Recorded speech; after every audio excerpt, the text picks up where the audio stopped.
Red Sea, লোহিত সাগর, যেখানে দাঁড়ালে মনে হয় ইতিহাস যেন আজও নিঃশব্দে কথা বলে। আমি এখন সেই ঐতিহাসিক লোহিত সাগরের মধ্যখানে অবস্থান করছি। প্রথম দেখায় এটি একটি সুন্দর সমুদ্র, কিন্তু এই নীল জলরাশি বহন করে হাজার বছরের ইতিহাস, অসংখ্য সভ্যতার স্মৃতি এবং ইসলামের অন্যতম মহান অলৌকিক ঘটনার সাক্ষ্য।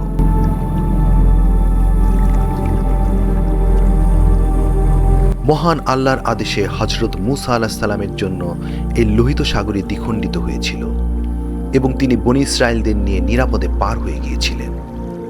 অন্যদিকে অহংকারী ফেরাউন তার সৈন্যবাহিনী সহ এই সাগরে ডুবেই ধ্বংস হয়। পবিত্র কোরআনে বর্ণিত এই ঘটনাটি আজও পৃথিবীর কোটি কোটি মানুষের ঈমানকে আরও সুদৃঢ় করে। মিশর ভ্রমণকালে আমি লোহিত সাগর ভ্রমণ করেছি এবং খুঁজে ফিরেছি মূসা আলাইহিস সালাম বনী ইসরায়েলদের নিয়ে পার হয়ে যাওয়া লোহিত সাগরের সেই স্থান।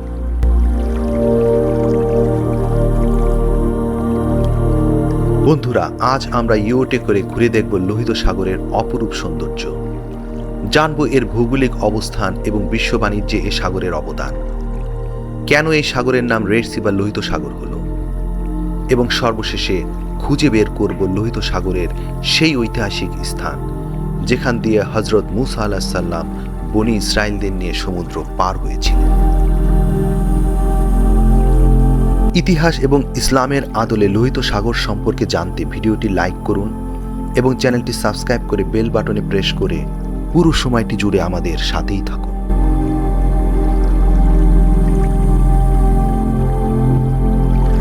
লোহিত সাগরের সৌন্দর্য যে কোনো পর্যটককে মুগ্ধ করবেই। এর চারপাশের প্রাকৃতিক পরিবেশ এবং এর পানির নিচের প্রাকৃতিক দৃশ্য একে পৃথিবীর অন্যতম প্রধান পর্যটন গন্তব্যে পরিণত করেছে। প্রথমত, লোহিত সাগরের পানি অত্যন্ত স্বচ্ছ এবং উজ্জ্বল নীলাভ সবুজ রঙের দেখায়, কখনো এটি লালচে বাদামি রং ধারণ করে।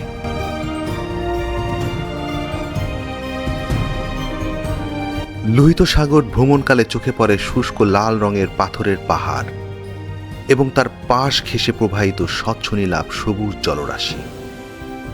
সাগরের এক পাশে শুষ্ক লালচে পাহাড় ও বালুকাময় মরুভূমি, অন্যদিকে স্বচ্ছ নীলাভ সবুজ জলরাশি। এই দুই বিপরীতমুখী প্রকৃতির মিলনস্থল এক অনন্য দৃশ্যপট তৈরি করেছে।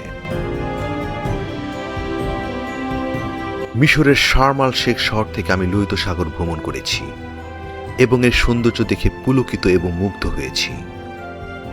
লোহিত সাগরের চারপাশের বেশিরভাগ অংশে ধূসর পাথরের পাহাড় থাকার কারণে এর সমুদ্রের নিচের অংশে এবং উপকূলে প্রচুর পাথর পরিলক্ষিত হয়।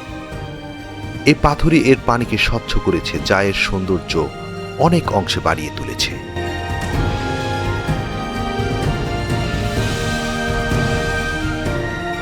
এছাড়াও এই সমুদ্রের মাঝে অনেক বেশি স্রোত বিদ্যমান। এই কারণে লোহিত সাগর ভ্রমণ স্পিড বোট বা ইঞ্জিন চালিত নৌকায় সম্ভব নয়। লোহিত সাগর ভ্রমণে সর্বদা দোতলা বড় ইয়োট ব্যবহৃত হয়। বন্ধুরা, দেখুন আমাদের ইয়োটের পাশ দিয়ে কত পর্যটক ইয়োট ঘুরে বেড়াচ্ছে।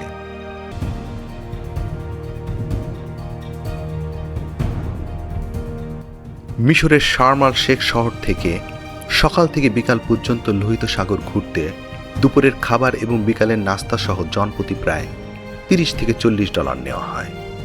এটি আমার কাছে বেশ সাশ্রয়ী মনে হয়েছে।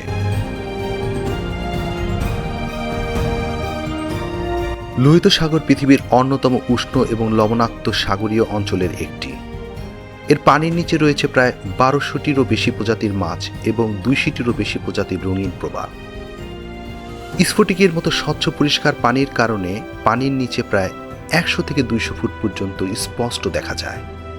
তাই স্কুবা ডাইভিং এবং স্নোরকেলিং এর জন্য এটি বিশ্বের সেরা জায়গাগুলোর একটি।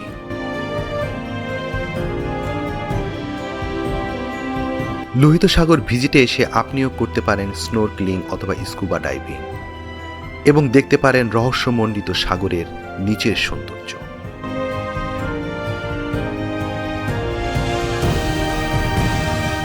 লোহিত সাগরের উপকূলকে ঘিরে মিশরে গড়ে উঠেছে বিশ্বমানের সব রিসোর্ট ও পর্যটন নগরী। এর মধ্যে শার্ম আল শেখ, হুরগাদা, দাহাব এবং মার্শা আলম অন্যতম, যেখানে বিশ্বজুড়ে পর্যটকরা বিচ ভ্যাকেশন ও ওয়াটার স্পোর্টসের জন্য আসেন। সাম্প্রতিক সময় সৌদি আরবেও লোহিত সাগরের দ্বীপাঞ্চলকে ঘিরে অত্যন্ত বিলাসবহুল ও পরিবেশ বান্ধব মেগা পর্যটন প্রকল্প গড়ে তুলছে। বন্ধুরা, এখন আমরা লোহিত সাগরের ভৌগোলিক অবস্থান সম্পর্কে জেনে নিই। লোহিত সাগর আফ্রিকা এবং এশিয়া মহাদেশের মাঝখানে অবস্থিত এবং এটি মিশরের পূর্ব সীমান্ত বরাবর বিস্তৃত। ধারণা করা হয় এটি ভূপৃষ্ঠের অ্যারাবিয়ান প্লেট এবং আফ্রিকান প্লেট ভেঙে তৈরি হয়েছে এবং অ্যারাবিয়ান প্লেট ও আফ্রিকান প্লেট একে অপর থেকে দূরে সরে যাচ্ছে, ফলে প্রযুক্তিগতভাবে লোহিত সাগর ধীরে ধীরে প্রসারিত হচ্ছে। লোহিত সাগরের পশ্চিমে রয়েছে মিশর, সুদান ও ইরিত্রিয়া এবং পূর্বে রয়েছে সৌদি আরব ও ইয়েমেন। লোহিত সাগরের সবচেয়ে প্রশস্ত অংশ প্রায় 190 মাইল চওড়া এবং এটি মোট প্রায় 4,50,000 বর্গ কিলোমিটার এলাকা জুড়ে বিস্তৃত। উত্তর দিকে সাগরটি দুটি উপসাগরে বিভক্ত হয়েছে। একটি হল গলফ অফ সুয়েজ, যা সুয়েজ খালের সঙ্গে যুক্ত, এবং অন্যটি হল গলফ অফ আকাবা, যেটি মিশর, ইসরায়েল, জর্ডান এবং সৌদি আরবের মধ্যে অবস্থিত। দক্ষিণে এটি বালবেপ মালদ্বীপ প্রণালীর মাধ্যমে এডেন উপসাগরের সঙ্গে সংযুক্ত হয়েছে, যা পরবর্তীতে আরব সাগরের সাথে গিয়ে মিশেছে। লোহিত সাগর বৈশ্বিক জলপথের একটি গুরুত্বপূর্ণ সংযোগ সূত্র হিসেবে কাজ করে, যা উত্তরের সুয়েজ ক্যানেল এবং দক্ষিণের বাব এল মান্ডেব প্রণালীর মাধ্যমে ভূমধ্য সাগর এবং আরব সাগরকে যুক্ত করেছে। বিশ্ব বাণিজ্যে লোহিত সাগর সবচাইতে বড় ভূমিকা পালন করে। প্রতি বছর বিশ্ব বাণিজ্যের প্রায় 12% এবং বিশ্বজুড়ে কন্টেনার যাতায়াতের 30% সম্পূর্ণ হয় এই লোহিত সাগরের মাধ্যমে। এশিয়া থেকে কন্টেনারবাহী জাহাজ আরব সাগর, এডিন উপসাগর, বাব এল মান্ডেব হয়ে লোহিত সাগরে প্রবেশ করে এবং পরবর্তীতে গলফ অফ সুয়েজ এবং সুয়েজ ক্যানেলের মাধ্যমে ভূমধ্য সাগরে যায়।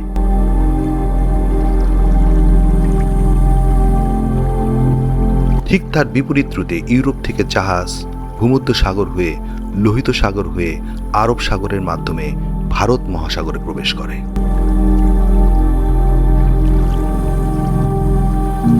এইভাবে সুয়েজ ক্যানেল এবং লোহিত সাগর ইউরোপ এবং এশিয়ার মধ্যে বাণিজ্য দূরত্ব অনেক কমিয়ে দিয়েছে, যার ফলে জাহাজগুলোকে আফ্রিকার দক্ষিণ প্রান্ত ঘুরে দীর্ঘ পথ পাড়ি দিতে হয় না। বর্তমানে সুয়েজ ক্যানেলের বিকল্প হিসেবে উপযুক্ত কোনো পথ নেই, তবে ইসরায়েলের মধ্য দিয়ে বেন গুরিয়ন ক্যানেল নির্মাণের একটি প্রস্তাব রয়েছে। ধারণা করা হয় ইসরায়েল এই বেন গুরিয়ন ক্যানেল তৈরির পরিকল্পনা বাস্তবায়নের উদ্দেশ্যেই ফিলিস্তিনের গাজা দখল করতে চায়। ইসরায়েলের মধ্য দিয়ে বেন গুরিয়ন ক্যানেল নির্মাণ করা যদি বাস্তবে রূপ নেয়, তবুও লোহিত সাগর সমান গুরুত্বপূর্ণ থাকবে, কারণ নতুন ক্যানেল দিয়ে আসা জাহাজগুলোকে গলফ অফ আকাবা হয়ে লোহিত সাগরের মধ্য দিয়েই যেতে হবে। ভূমধ্য সাগর এবং গলফ অফ সুয়েজের মধ্যে সংযোগ স্থাপনকারী সুয়েজ ক্যানেল মিশরের অর্থনীতিতে বড় ভূমিকা পালন করে। মিশর সুয়েজ ক্যানেলের মাধ্যমে বছরে প্রায় $4.67 বিলিয়ন ইনকাম করে, যা দেশটির টোটাল গভর্নমেন্ট রেভিনিউর প্রায় 7.2%।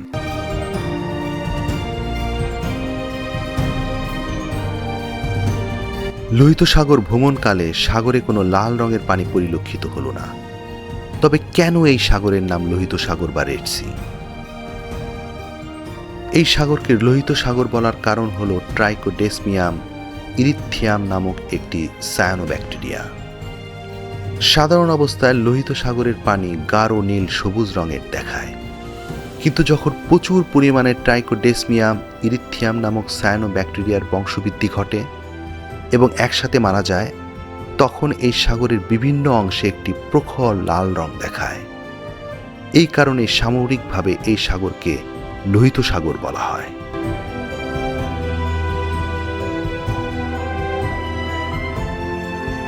কিছু লোক লোহিত সাগর নাম দেওয়ার আরেকটি কারণ হিসেবে উল্লেখ করেন, লোহিত সাগরের উভয় পাশে মরুভূমি রয়েছে এবং এই মরুভূমির লালচে পাহাড়গুলো লাল রঙের প্রতিফলন যখন পানির উপর পড়ে তখন পানিতে হালকা লাল আভা তৈরি হয়। অনেকের মতে এটিও একে লোহিত সাগর ডাকার একটি কারণ।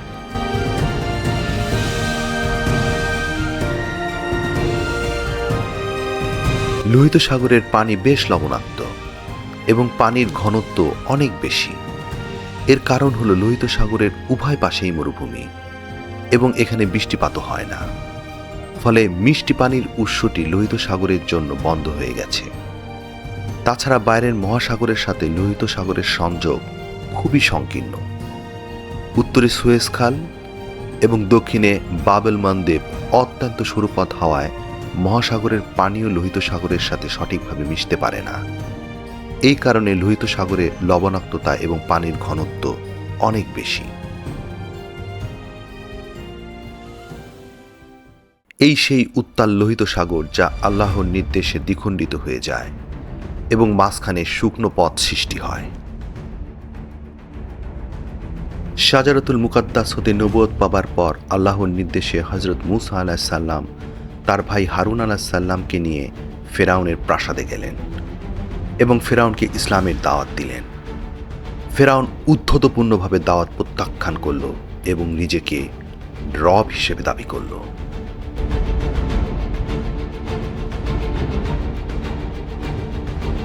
এরপর তার জাতির উপর আল্লাহ আযাবের প্রথম নিদর্শন পাঠালেন। মিশরের জমিনে নেমে এলো এক ভয়ঙ্কর ঝড় ও বন্যা, যা তাদের ফসল ধ্বংস করে দিল। তাদের সুজলা সুফলা ক্ষেত ডুবে গেল এবং তাদের রুটি রুজির সব ভরসা নিশ্চিহ্ন হয়ে গেল। এরপর এলো আরেকটি আযাব, পঙ্গপালের আযাব। এক বিশাল পঙ্গপালের দল এসে জমিনে সবুজের শেষ চিহ্নটুকু খেয়ে ফেলল। এরপর পাঠানো হলো আরেক আযাব, উকুনের আযাব। এটি শুধুমাত্র মাথায় নয়, মানুষের দেহে লেগে থাকত, শরীরে ক্ষত সৃষ্টি করত, যা মানুষকে যন্ত্রণায় অতিষ্ঠ করে তুলত। এরপর এলো আরেক ভয়ঙ্কর আযাব, চারদিক থেকে ব্যাঙ ছড়িয়ে পড়তে লাগলো। তারপর নেমে এলো পঞ্চম আযাব। মিশরের পানি রক্তের মতো লাল হয়ে গেল। সব মিঠা পানির মাছ মরে ভেসে উঠল। পচা মাছের সংস্পর্শে পানি হয়ে গেল নোংরা, দূষিত ও দুর্গন্ধময়। তবুও ফেরাউন বলতে থাকলো, এসব মূসার জাদু, এসব মূসার জাদু। আযাবের পর আযাবে যখন ফেরাউনের জাতি বিপর্যস্ত, এরই মধ্যে হঠাৎ এক রাতে আল্লাহর তরফ থেকে নির্দেশ এলো। মূসা আলাইহিস সালামকে আল্লাহ বললেন, রাতের বেলায় নিজ জাতিকে নিয়ে মিশর ছেড়ে বেরিয়ে যাও। মূসা আলাইহিস সালামের জাতি নীরবে নিজেদের প্রয়োজনীয় মালামাল গুছিয়ে নিয়ে দাসত্বের শেকল ছেড়ে রওনা হলো। সকাল হলেই আযাবে বিপর্যস্ত ফেরাউন দেখল মিশর থেকে বনী ইসরায়েলের মানুষ উধাও হয়ে গেছে। তার অহংকার আবার জেগে উঠল। সে বলল, আমরা তাদের ধরে আনব আর আমরা দেখিয়ে দেব আমরাই শক্তিশালী। শুধুমাত্র হযরত মূসা আলাইহিস সালামের উপর পূর্ণ ভরসা নিয়ে বনী ইসরায়েল জাতির লোহিত সাগরের তীরে এসে পৌঁছালো। সামনে বিশাল সাগর, পেছনে ফেরাউনের বাহিনী। মানবীয় দৃষ্টিতে পালানোর কোনো আর পথ ছিল না, কিন্তু মহান আল্লাহর পরিকল্পনা ছিল ভিন্ন। আল্লাহ তাআলা হযরত মূসা আলাইহিস সালামকে তার লাঠি সমুদ্রে আঘাত করতে নির্দেশ দেন। আল্লাহর কুদরতে লোহিত সাগর দ্বিখণ্ডিত হয়ে যায়।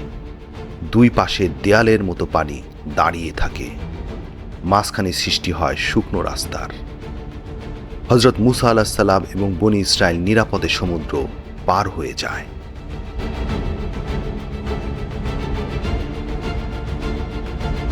ফেরাউনও সেই পথ অনুসরণ করে, কিন্তু যখন সে তার বাহিনী মাঝপথে পৌঁছে যায়, তখন আল্লাহ লোহিত সাগরকে পূর্বের অবস্থায় ফিরিয়ে দেন। ফেরাউন এবং তার পুরো সেনাবাহিনী পানিতে নিমজ্জিত হয়।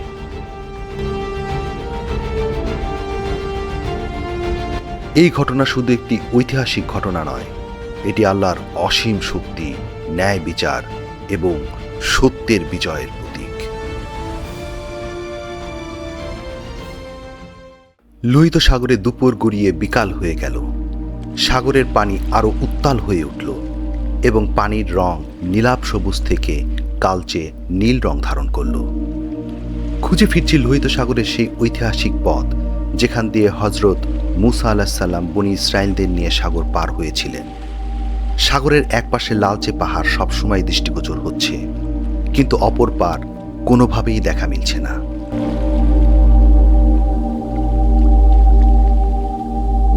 সন্ধ্যার ঠিক আগ মুহূর্তে পশ্চিমের অস্তমিত সূর্যের আলো সাগরের পানিতে প্রতিফলিত হতে লাগল এবং লোহিত সাগরের পানি অস্তমিত সূর্যের প্রতিফলিত রশ্মিতে চিকচিক করতে লাগল। আমরা পৌঁছে যাচ্ছি সমুদ্রের তীরে। তবে কি সেই ঐতিহাসিক স্থানটি উদ্ঘাটন না করে নিজের দেশ থেকে এত দূর এসে আমাকে ফিরে যেতে হবে? তখন মনে হলো লোহিত সাগরের সেই স্থানটি বের করতে আনাড়ির মতো এত বড় সাগর ভ্রমণ করে কোনো লাভ হবে না। শুধুমাত্র সাগরের সৌন্দর্যই দেখা হবে।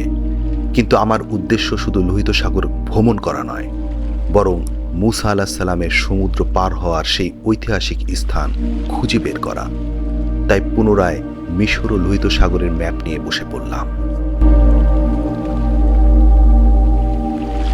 লোহিত সাগরের পূর্বে রয়েছে সৌদি আরব ও ইয়েমেন এবং উত্তর দিকে সাগরটি দুটি উপসাগরে বিভক্ত। একটি হলো গলফ অফ সুয়েজ, যা সুয়েজ খালের সাথে যুক্ত। এর এক পাশে মিশরের পশ্চিম অংশ এবং পূর্বে সিনাই উপত্যকা, যেখানে মূসা আলাইহিস সালাম বনী ইসরায়েলদের নিয়ে অবস্থান করেছিলেন। আরেকটি উপসাগর হলো গলফ অফ আকাবা, যা মিশর, ইসরায়েল, জর্ডান এবং সৌদি আরবের মধ্যে অবস্থিত। এখন আসি মূসা আলাইহিস সালাম বনী ইসরায়েলদের নিয়ে মিশরের কোন স্থান থেকে যাত্রা শুরু করেছিলেন। সেই সময় মিশরের ফেরাউন ছিল দ্বিতীয় রামেসিস। সে ছিল মিশরের নিউ কিংডমের ১৯তম রাজবংশের ফেরাউন। সেই সময় মিশরের রাজধানী ছিল প্রাচীন থিবিস নগরী, যা বর্তমানে লুক্সোর শহর, এবং সেখান থেকে ফেরাউনরা তাদের শাসন কার্য পরিচালনা করত। সুতরাং এটি প্রমাণিত মূসা আলাইহিস সালাম লুক্সোর শহর থেকে যাত্রা শুরু করেছিলেন। মূসা আলাইহিস সালাম লুক্সোর শহর হতে লোহিত সাগরের সুয়েজ উপসাগরে পৌঁছান। পরবর্তীতে তিনি সুয়েজ উপসাগর পার হয়ে মিশরের পূর্বের সিনাই উপত্যকার পাদদেশে আশ্রয় নেন। সুয়েজ উপসাগরের এক প্রান্ত থেকে সমুদ্রের অপর প্রান্ত সিনাই উপত্যকার দূরত্ব প্রায় ৬ মাইল। সুয়েজ উপসাগর তুলনামূলকভাবে অগভীর, প্রায় ১৮০ থেকে ২১০ ফুট পর্যন্ত গভীর হয়ে থাকে। ফলে মূসা আলাইহিস সালাম খুব সহজেই এটি পার হতে পেরেছিলেন। বন্ধুরা, আমি এখন অবস্থান করছি সুয়েজ উপসাগরের তীরে। এই স্থানেই সাগর আল্লাহর নির্দেশে দ্বিখণ্ডিত হয়েছিল এবং মূসা আলাইহিস সালাম বনী ইসরায়েলদের নিয়ে সমুদ্র পার হয়ে গিয়েছিলেন। বন্ধুরা, ভালো করে খেয়াল করুন, সুয়েজ উপসাগরের এই প্রান্ত থেকে অপর প্রান্তের সিনাই উপত্যকার পাহাড় সহজেই দৃষ্টিগোচর হচ্ছে। সাধারণত সমুদ্রের এক প্রান্ত থেকে অন্য প্রান্ত দৃষ্টিগোচর হয় না, কিন্তু এটির অপর প্রান্তের পাহাড় সহজেই দেখা যাচ্ছে। এই স্থান দিয়ে হযরত মূসা আলাইহিস সালাম সমুদ্রের ভিতরের রাস্তা দিয়ে গলফ অফ সুয়েজের এক প্রান্ত থেকে অন্য প্রান্তে চলে গিয়েছিলেন। বন্ধুরা, ভালো করে দেখে নিন স্থানটি।